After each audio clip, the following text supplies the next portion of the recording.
Well, Jerry, thank you so much for helping my project. I thought maybe it'd be good to start off with you saying a little bit about yourself. Yeah, my name is Jerry Wu. I currently am a product manager for Snap Inc. Snapchat, um, social media. I'm product manager on the application side, IT application side. But a little background. I worked with Nathan back in my days at Anaplan. Um, so yeah, I've known him for a while. Seen his interest in the space program. He's mentioned it before, and um, seeing all these neat things he's doing with the club and trying to promote space travel. Um, so yeah, no, work in the technology field, cloud planning mostly, um, and yeah, happy to be on here. Let Nathan ask me questions about space. Well, I had a couple of personal questions first. I didn't realize you went over to Snap. What has it been like transitioning from sort of the Anaplan world to the Snap world? Yeah, If you, I stayed in consulting. I was at Deloitte prior to Snap. Snap was one of my clients actually. So I was consulting for them uh, for a good while, and they kind of brought me over. So yeah, so back into industry, it's been interesting, right? So no more billable hours, but I don't know. It's hard to get away from working long hours, especially now that we're in a work from home model. There's no more excuses, right? You know where to reach people. They're typically supposed to be home.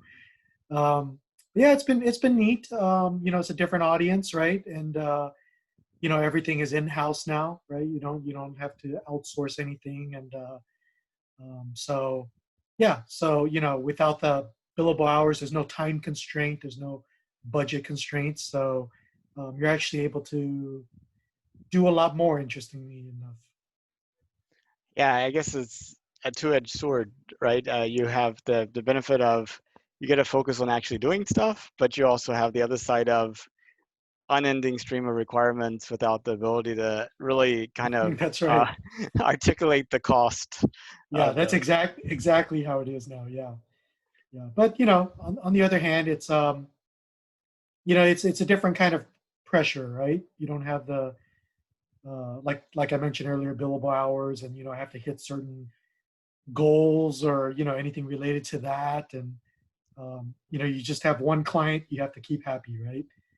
um, so yeah, it makes things a little bit more interesting. And before this whole COVID-19 thing, I was working from home for I think like 2 years, pretty much straight. Hmm. And then even before that, I was only going to visit customers from time to time. Uh, and I started this project as kind of like an anti-social distancing project, like a cure for social distancing that forced me to get out of the house to talk to people. Hmm.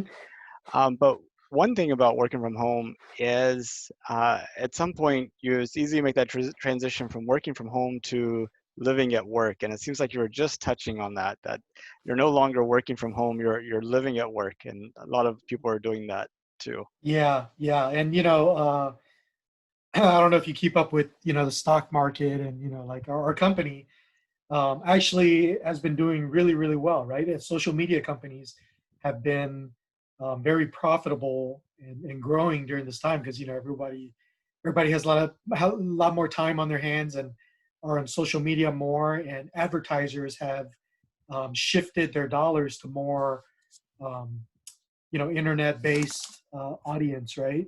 As opposed to your traditional, I'm sponsoring the sporting events, which have just recently started back up, but for the most part, it's still not right. People aren't going to stadiums, so yeah, so you've seen the advertising dollars shift to a lot to social media, which basically is how a lot of these companies make their money, right? So business has been good because of work from home, and then it's really um, our industry has been untouched, right, by the pandemic.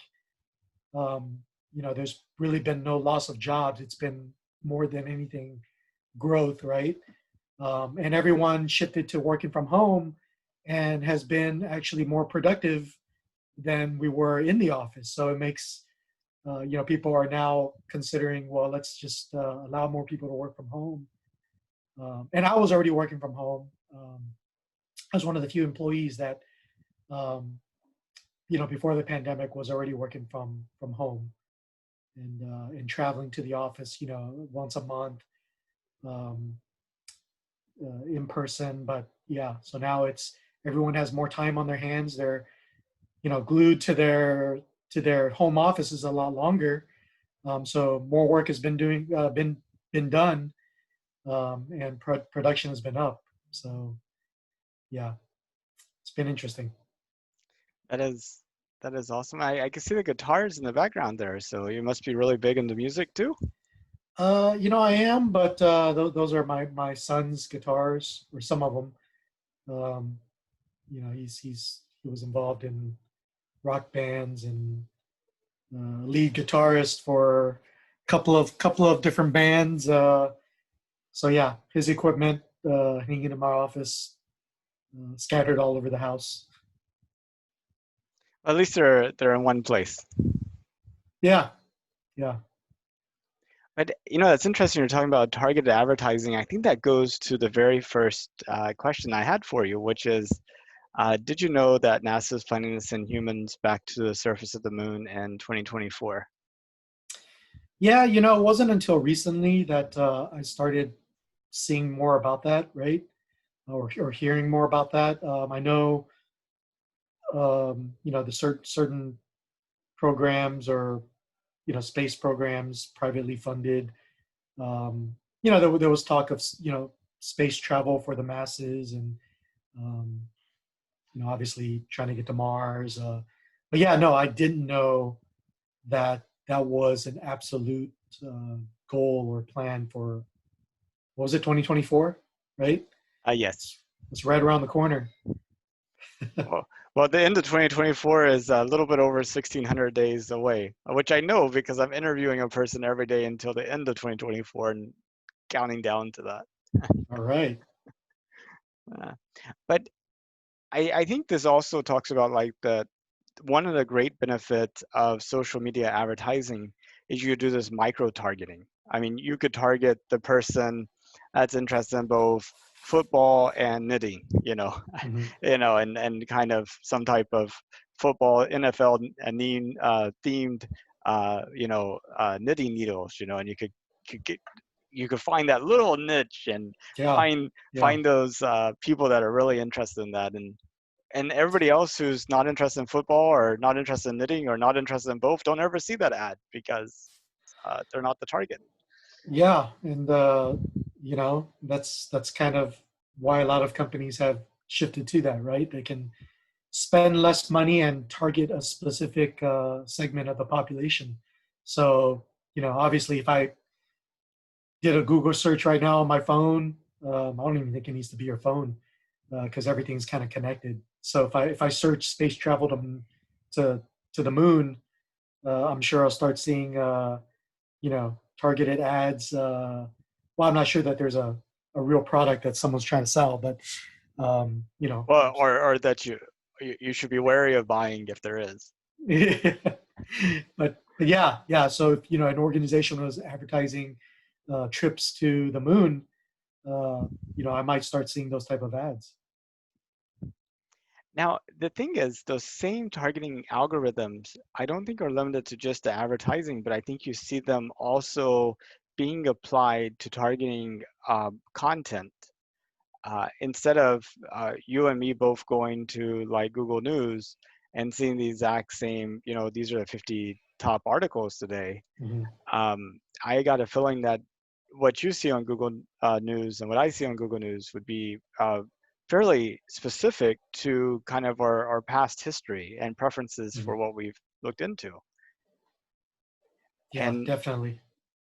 so out of like the 220 or 30 people I've talked to so far, the vast majority of them didn't know. And I would say, in fact, one guy I talked to said, "Why is NASA keeping it a secret? Because like his news feed must be like completely in a different direction," which is probably not unexpected.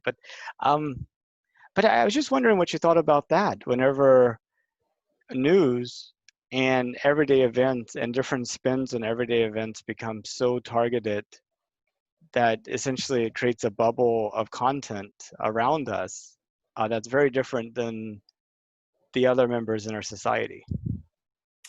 Yeah, that's it's interesting topic for sure. Personally, I yeah, sometimes it's a double-edged sword, right? Sometimes you may want to see more content like that, right? Certainly, I guess it's kind of scary to people that there is that algorithm, or there's things behind the scenes that are gathering your information, your likes, your preferences, and kind of forming that mold for you, right? Maybe just on that particular day, I was just searching pots and pans, and then all of a sudden I'm seeing ads for, or content for pots and pans, which is not really my everyday preference, right? So like I said, double-edged sword. I think based on your searches and your preferences, if you might start seeing more of that. But personally, I like to see more of a bigger picture, right? Like a more diverse content flow through my feeds every day. And hopefully that's the case based on things that I may search or go look at. Um, but like I said, I think it's flawed to where if I was looking for vacuum cleaners on a particular day, that all of a sudden I'm going to be targeted for you know if for a week at a time 30 different ads about different vacuum cleaners, and I might miss out on other things, right? So yeah, Especially if it's you already bought one. You're like, I it, already got a vacuum cleaner, exactly. please. I don't need two. Exactly. Or, your kid uses your phone and, you know, does a search, and then that stuff starts popping up on your phone, right? So yeah, I make it a point to, hey, if you're using YouTube or whatever, use your own account, right? Log into your account. Don't use mine. That's set up on the TV or whatever. And um, I don't want to start seeing you know succulents, how to plant succulents all over my suggested YouTube views. I kind of take a different approach. I'm like, let's confuse that algorithm as much as we can. Uh, but uh, you said I think had heard about it just like within the past year or so. Do you Mhm. remember kind of when and how you might have heard about us going back to the moon? um, I think that one of the most recent time I can think about is watching the last SpaceX launch, right? SpaceX NASA launch, the astronauts back into space to the space station. I think one of the particular commentators on the news channel had mentioned something about that, right? Specifically, and I thought it was just a lot of talk. Just maybe we would like to go back to the moon. Um, so yeah. So now I guess there's a more definite target, um, a more concrete plan. And by the way, those two astronauts are coming back to Earth this weekend. I saw that. Yeah. But what do you think about us returning back to the moon? And just to kind of help you frame your answer, I've, there's like two extremes I've heard. One is, why are we spending money on sending people to the moon when we have all these problems on Earth? Earlier Mhm. in the project, it was poverty and global climate change, and recently it's been COVID-19 and Yeah. social inequality. So you have that camp that's like looking at it from kind of like an opportunity cost type thing. I think it's a false choice because it's not like you can't do both, and Mhm. we don't kind of do that same comparison with like saying, Hollywood movies, which are nuclear bombs.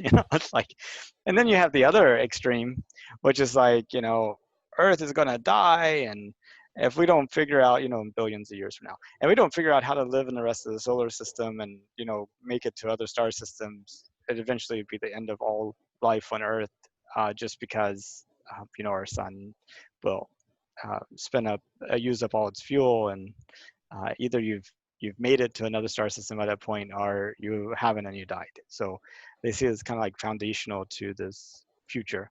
And there's a lot of people that are in between. So kind of in that, Yeah. kind of painting 1 to 10 for you. Where do you fall? Uh, yeah, I don't think I've really given it that much thought, but I would say, I'm fairly middle of the ground right now, right? I think I do feel like it's a good thing to want to do further exploration, right? Setting our sights on say Mars. Um, and personally, I kind of feel like, well, it's been a long time since we've been to the moon, right? I think the last time we were there was before I was born. Um, the last Apollo mission, right? 1972. It was on my birthday. Oh, wow. Yeah, December 14th, right? I'm not exactly sure. Wow. Yeah, so you were born December 14th, 1972? No, no, 74. 74, Um, okay. yeah, but yeah, like I said, before I was born. But I just remember visiting uh, Johnson Space Center in Houston, and I mean, seeing that kind of stuff. It's been a long time, right? I mean, as a child, you visited, saw those rockets, the different crafts, the lunar, what do they call it, the rover, or uh, the lunar module, right? To begin with, everything that they use up there, right? It's at NASA. Um, and as a kid, we visited those museums, and you're like, oh, this is really cool. Flash forward, you know 30 something years, and that stuff is still there, right? Sometimes when I've taken my kids there, I'm like, man, this stuff looks really old, right? It's like, it's granted that, okay, they've retired the space shuttle, that's probably the newest thing that's there, and still I feel like it's gosh, the last big missions to the moon, right? We haven't really done anything since then. I mean, that was decades and decades ago. So I feel like, yeah, maybe it's time we go back, right?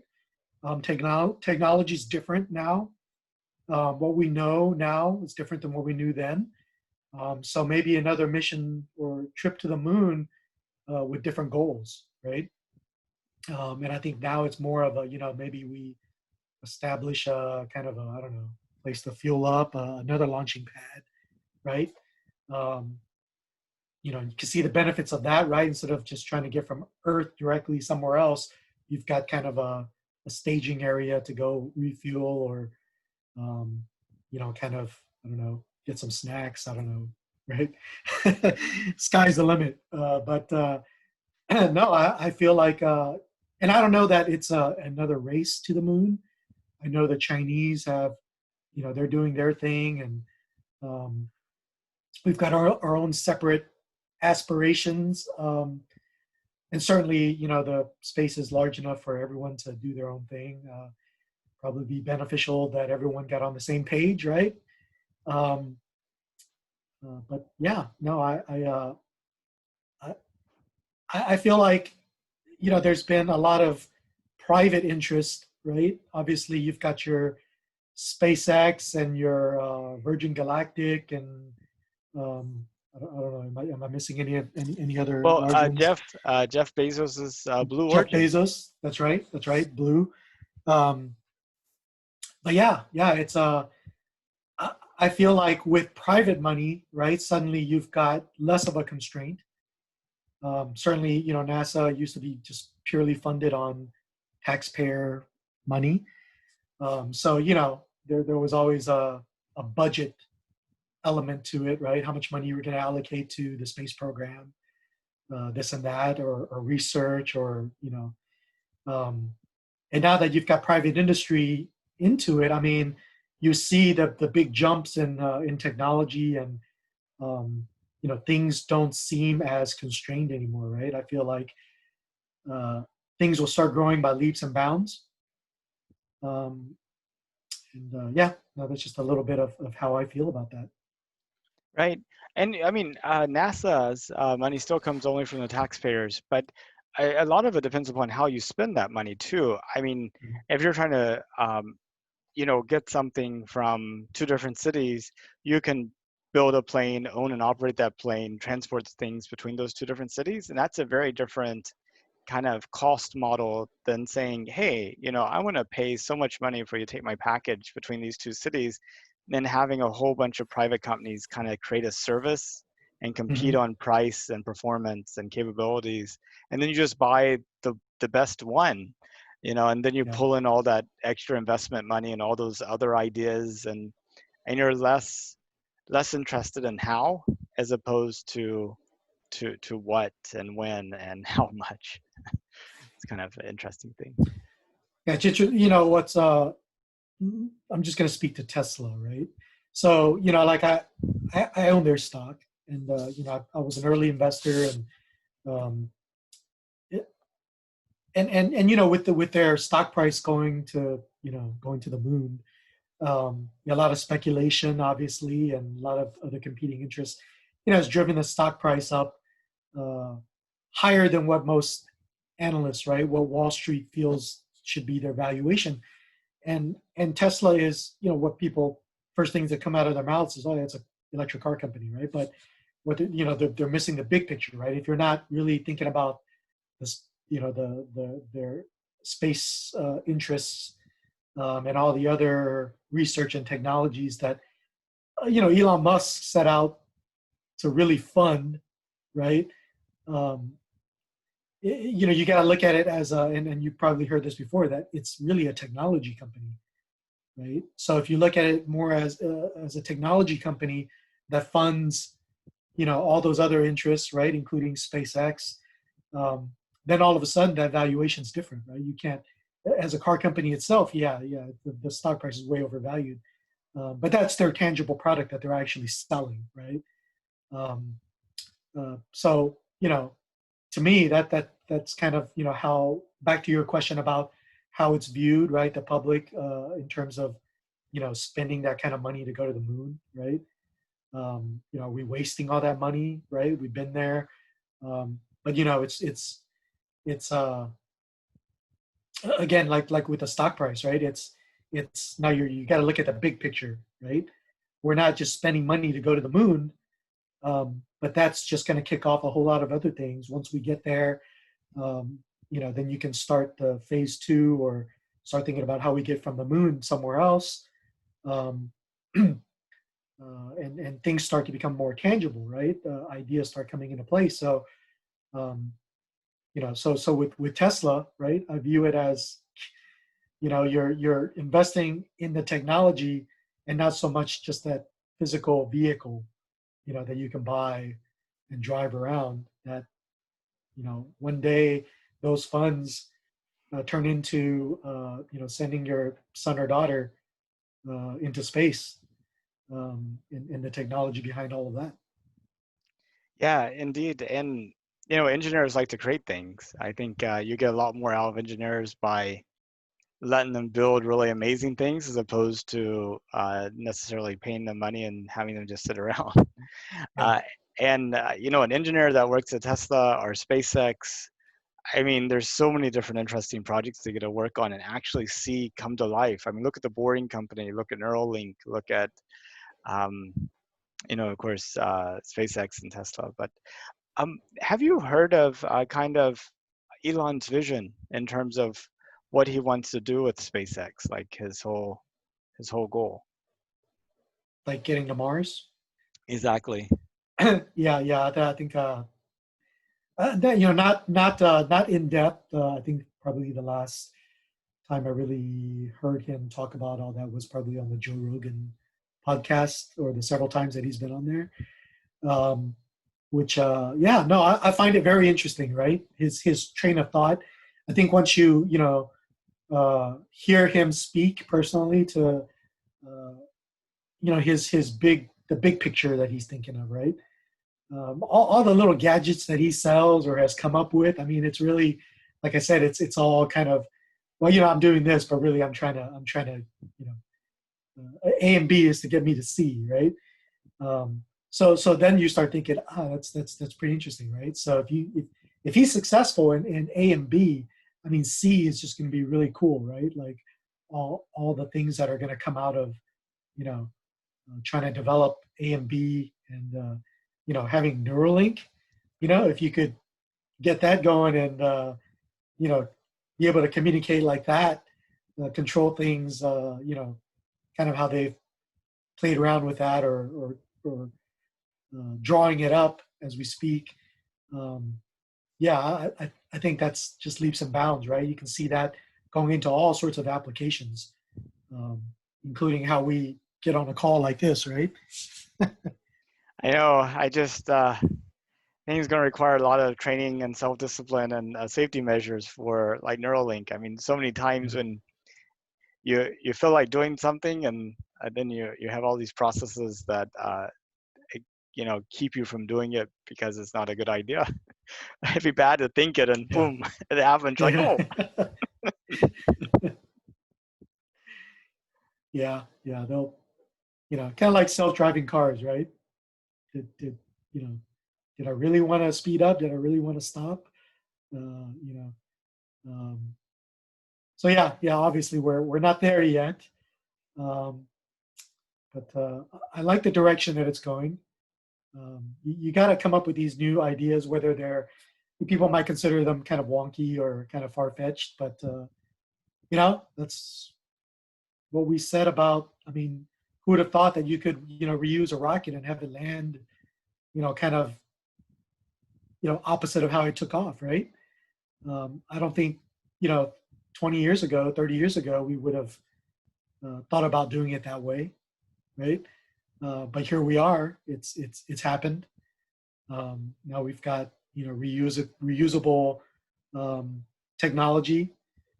Um, you know, the space suits that they wear are more slick, um, and yeah, yeah. I think who would have thought that cars would go electric, um, and and be affordable, right? Um, at this point in time. So yeah, I think we're getting there. We're getting there. It's happening faster than I think than we usually think. So like I said, 2024 to get to the moon, that's right around the corner, and I'm a little bit skeptical right now because of the time constraint. I keep thinking, wow, that's going to happen really quick.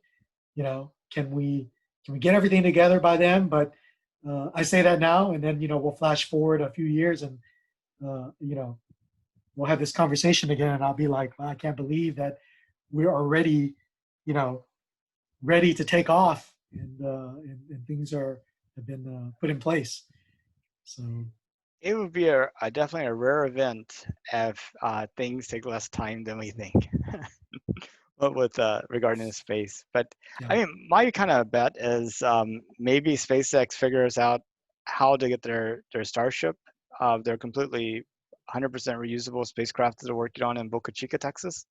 Mhm. They did a static fire yesterday. They're going to be doing a little short 150-meter hop probably sometime this week, and then later this year, 1,000 kilometers or so, or 1,000 meters, 2,000 meters, not 1,000 kilometers. That would be in space. Um, so I mean, you see something like that, and he's really pushing for it, so it might happen.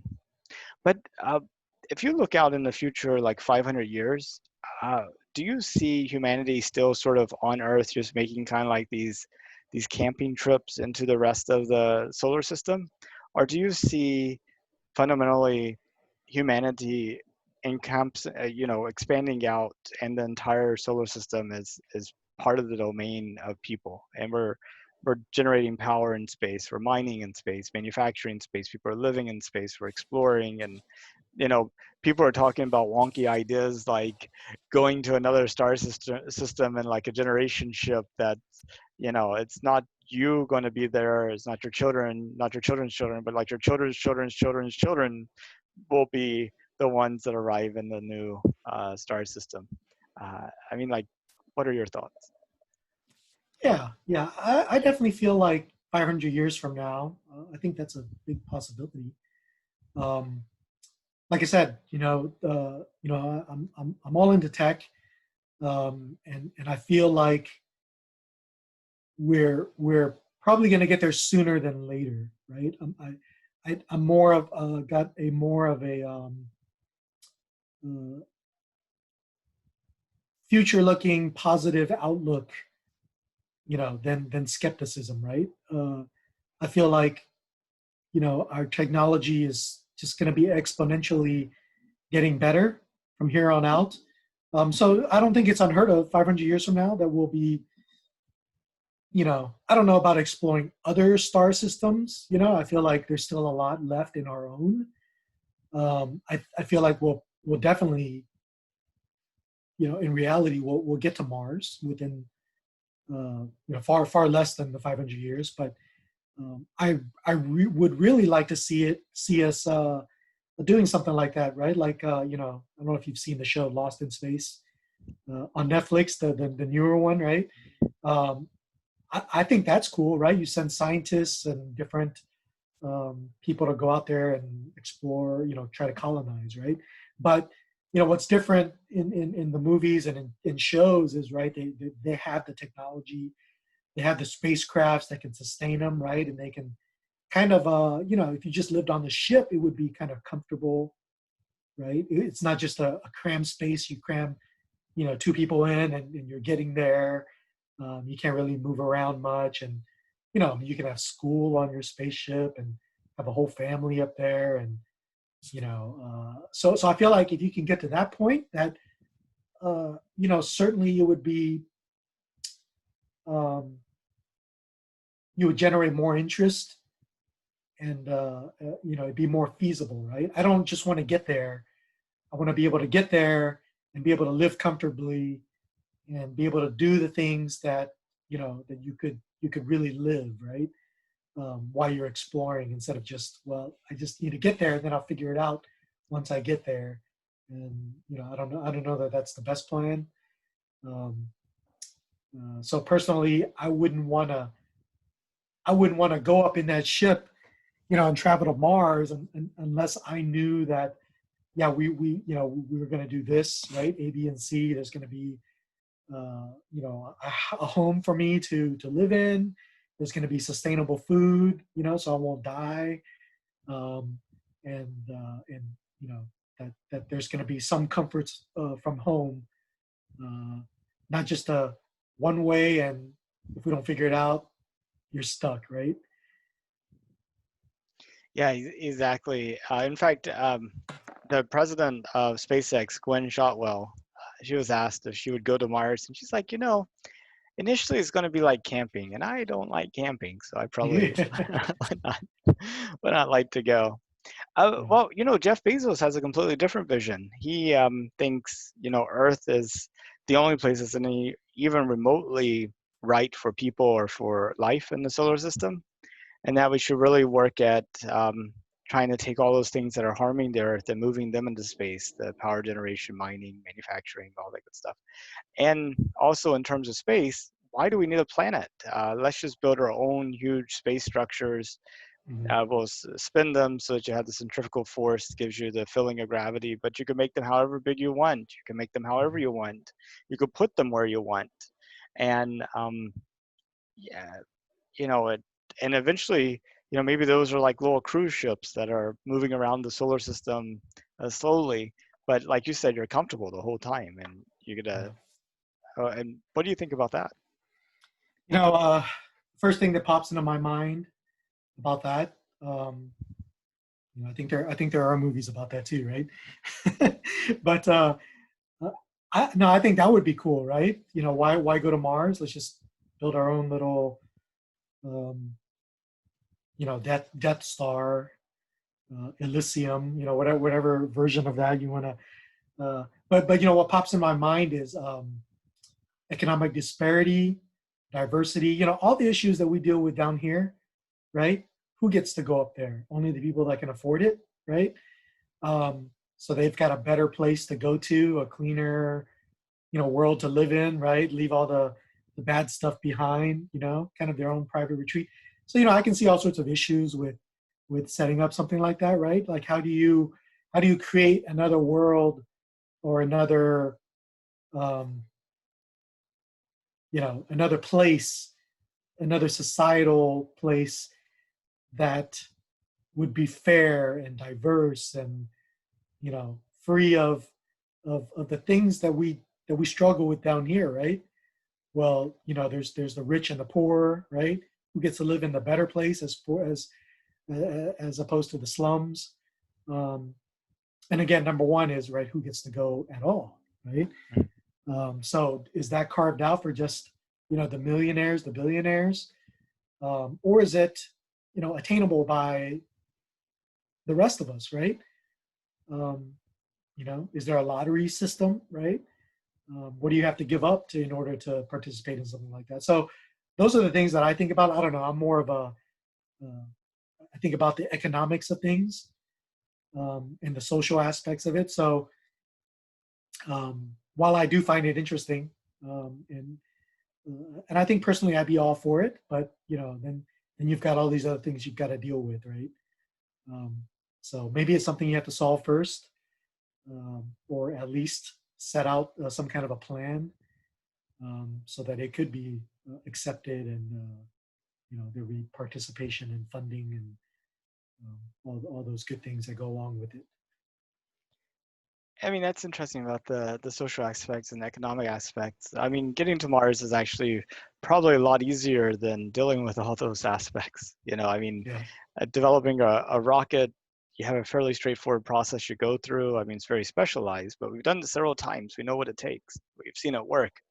Mhm. What does the process look like to deal with kind of those social and economic things that you were touching on? I mean, like, if you were to kind of map out um, sort of what are some activities that maybe don't solve that problem, but are steps towards solving that problem. I mean, it almost seems like something that a lot of people are kind of aware of, but at the same token, it seems like something that almost feels like the weather, and you just have to, you know, close the window when it rains and have an umbrella and put on the sunscreen, but you can't really control the weather. I mean, it's just like, Mhm. well, how do you like start to address those issues? Yeah.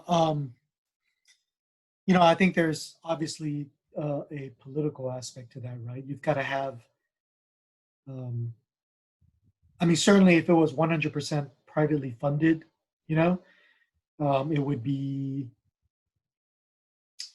probably easier to deal with, right? In terms of, well, I mean, kind of like free speech and social media, right? Like, well, it's a private platform.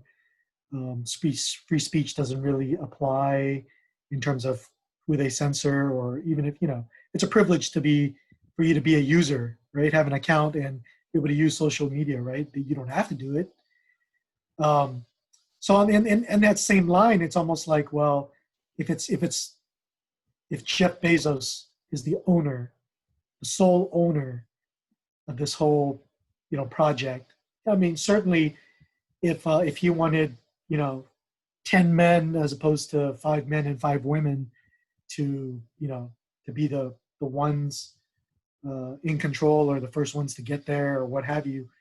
Certainly that's his choice, right? If the funds are all coming from him. But I would think that something like that would have, there would probably be some rules and regulations and a little bit of politics involved in that, right? Like, well, yeah, you can do it, but um, you have to adhere to these things, right? Maybe they extend the laws, from Earth to, wherever you're going, right? Your citizenship doesn't end there, right? So there's got to be a law and order aspect to it. Who's going to be your leader, right? Who's going to enforce things, right? Good and bad. What's the legal, uh, if we think about legal speak, right? Like what's going to be the laws up there, right? Are you going to be able to participate in smoking marijuana while you're up there, right? Can you bring that stuff up there? Can you, uh, you know, uh, yeah, what's going to be allowed and what's not going to be allowed. Um, so I think that there needs to be like a business plan, right? Before this business gets off the ground, you got to have uh, certain rules in place that govern that processes, right? If this happens, this is what's gonna govern that. So I think all that's still gonna apply, um, and that's gonna create, it will be a barrier as well of entry. Um, but at the same time, you know, I don't think people would be comfortable, blindly going into a project or going to colonize a new place, um, if some of these rules weren't in place, right? Yeah, I mean, it's almost like going on a camping trip with a group of friends. You're like sort of on your own, and you have to come up with some type of structure or accommodation. I mean, the key thing is to figure out what it takes to be successful at this. Find a group of people that agree with that, and then kind of figuring out if you can work together or not, and then making it happen and making sure you have some course correction points along the way, perhaps. Yeah, a lot to think about. Um, so if it was safe and affordable, would you have any interest in going into space? If it was safe and affordable, so I'm kind of like you know, back to the analogy of the director of NASA. I like, I sometimes like to go camping, but I don't like to rough it, right? So, I'm a person who likes to know what I'm going to be eating. I don't like to be surprised.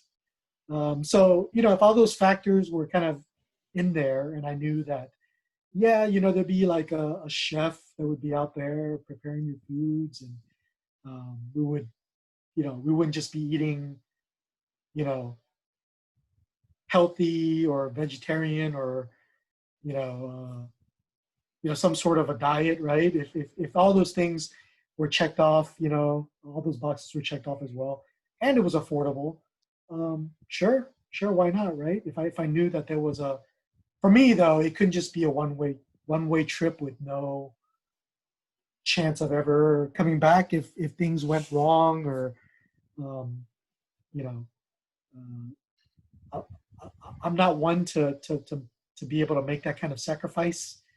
Um, so, but yes, I guess in a nutshell. But if it was safe, portable, and add a few more comforts, creatures of comforts to that, um, I would be interested. Yeah. Um, so that it sounds like you'd be willing to go as far as Mars, even not just like a suborbital flight or a week in orbit or to the moon. It sounds like you'd be willing to go pretty far as long as you could come back.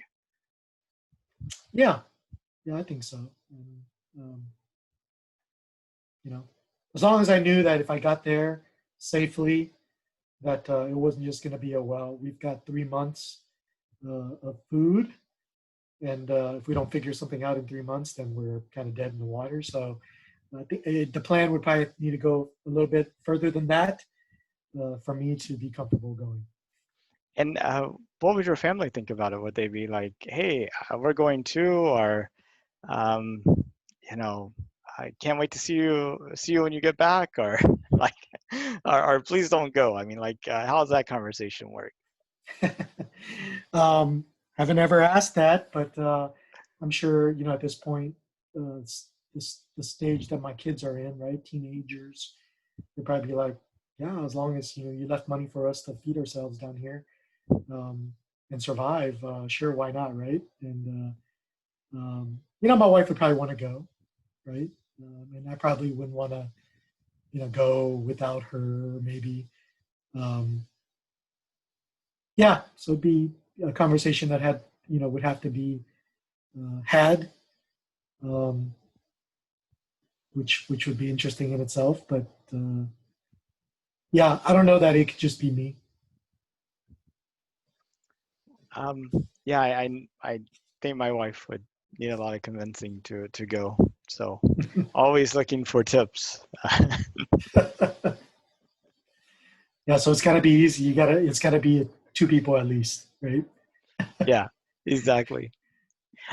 Well, I really appreciate your time. Is there anything that you wanted to talk about that we didn't get to? No, no, not really. Didn't really have anything on my list. It's been a really interesting talk, Nathan. Good. Glad to have it. Um, wish you all the best in your the rest of your interviews. What 1600? Yeah, I think it's like 1617, 1613, something like that. Let's see. Today is so yesterday we did 1614 days, 1613, so 1612 more to go. All right. Okay. Uh, Yeah. Yeah. So yeah, I've been trying to, you know, keep up with the interviews you've been doing here and there. This is really cool. I think it's really neat, what you're doing, and getting some interesting opinions, and seeing what common folk, how they feel about things. I think it's really cool. and it'd be really interesting to dig them out in like 10 or 20 years from now and see kind Yeah. of What do you think how about it big. now? Yeah, exactly. Okay, well, you have a good rest of your day. Thank you so much. Appreciate it. Thank you, Nathan. Bye bye. Bye bye.